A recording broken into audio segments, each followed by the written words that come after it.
Hi, hello and welcome to Buvistutorials. இன்றைக்கி எல்லோரும் உங்களோட கவர்மெண்ட் எக்ஸாம் செகண்ட் ரிவிஷனை ஸ்டார்ட் பண்ணியிருப்பீங்க, நல்லா எழுதிருப்பீங்கன்னு நம்புகிறேன். ஸோ இந்த செகண்ட் ரிவிஷன் எக்ஸாமும் ரொம்ப இம்பார்ட்டன்ட் எக்ஸாம் தான். 4th வேவ் அப்படிங்கிற ஒரு டாக் போயிட்டுருக்கிறதுனால இந்த எக்ஸாமையும் கொஞ்சம் சின்சியராகவே எழுதுங்க, நல்லா எஃபர்ட் போடுங்க. கொஷின் பேப்பர் லீக் ஆகும் அப்படிங்கிற எண்ணத்தை விட்டுட்டு கொஞ்சம் ஹார்ட் ஒர்க் பண்ணுங்கள். ஸோ உங்களுக்கு ஹெல்ப் பண்ணுற விதமாக தான் நிறைய ஸ்டடி டிப்ஸ், கொஷின் பேட்டர்ன், என்ன மாதிரியான கொஷின்ஸ் எல்லாம் எக்ஸ்பெக்ட் பண்ணலாம் அண்ட் எதை ரெஃபர் பண்ணணும், அது மாதிரியான விஷயங்களை தான் கொடுத்துட்டே வரப்போகிறோம்.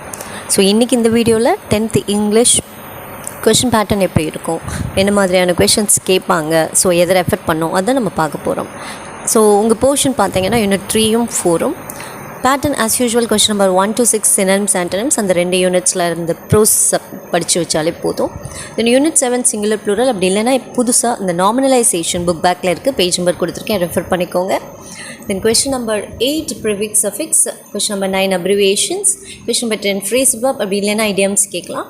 question number 11 compound words, 12 prepositional phrases, question number 13 tenses, question number 14 conjunction. அதுக்குரிய பேஜ் நம்பர் கொடுத்துருக்கேன், புக் பேக்கில் இருந்து தான் மோஸ்ட்லி கேட்பாங்க. ஸோ அங்கே உள்ள எக்ஸசைஸ் மட்டும் நீங்கள் தரவாக பார்த்துட்டாலே போதும். ரெஃபரன்ஸ்க்கு பேஜ் நம்பர் இருக்குது. கிராமர் பொறுத்த வரைக்கும் ஆஸ் யூஷுவல் வாய்ஸஸ், இந்த வாட்டி டைரக்ட் இன்டைரக்ட் ஸ்பீச் கேட்கலாம். அப்படி இல்லைன்னா ஃப்ரேசஸ் கிளாஸஸ்லேருந்து கொஷின் வரலாம், அப்படி இல்லைன்னா டென்சஸ் கூட திருப்பி கேட்கலாம்.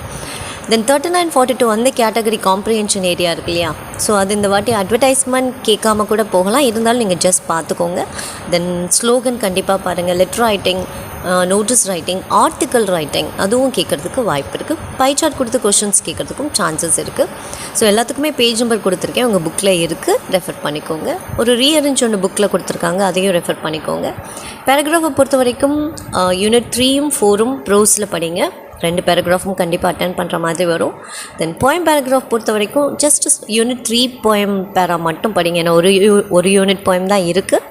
அதுலேருந்து உங்களுக்கு இந்த figure of speech, rhyme scheme, rhyme words அந்த மாதிரியான கொஷின் கேட்பாங்க. ஸோ அப்ரிஷியேஷன் கொஷின் அதில் தரவாக படித்து வச்சுக்கோங்க. நமக்கு சப்ளிமெண்ட்ரி கிடையாது இந்த போர்ஷனில். ஸோ சப்ளிமெண்ட்ரி யூஸ்வலாக ஒரு 8 மார்க்ஸ் பேராகிராஃப் ப்ளஸ் அந்த காம்ப்ரிஹென்ஷன் ரீஅரேஞ்ச் ஏரியா ஒரு 5 மார்க்ஸ் கேட்பாங்க. So 13 marks. அந்த 13 மார்க்ஸை இவங்க எக்ஸ்ட்ரா கிராமர் கொஷின்ஸ் கேட்டோ, இல்லை எக்ஸ்ட்ரா வெக்காபுலரி கேட்டோ, இல்லை எக்ஸ்ட்ரா காம்ப்ரிஹென்ஷன் ஏரியா அதை கேட்டோ உங்களை பேலன்ஸ் பண்ணுவாங்க. ஸோ அதனால் கிராமர், வெக்காபுலரி, காம்ப்ரிஹென்ஷன் அதையும் நல்ல தரவாக பார்த்துக்கோங்க. ஓகே, ஸோ எக்ஸாம் சூப்பராக பண்ணுங்கள். Wish all the very best. Thank you.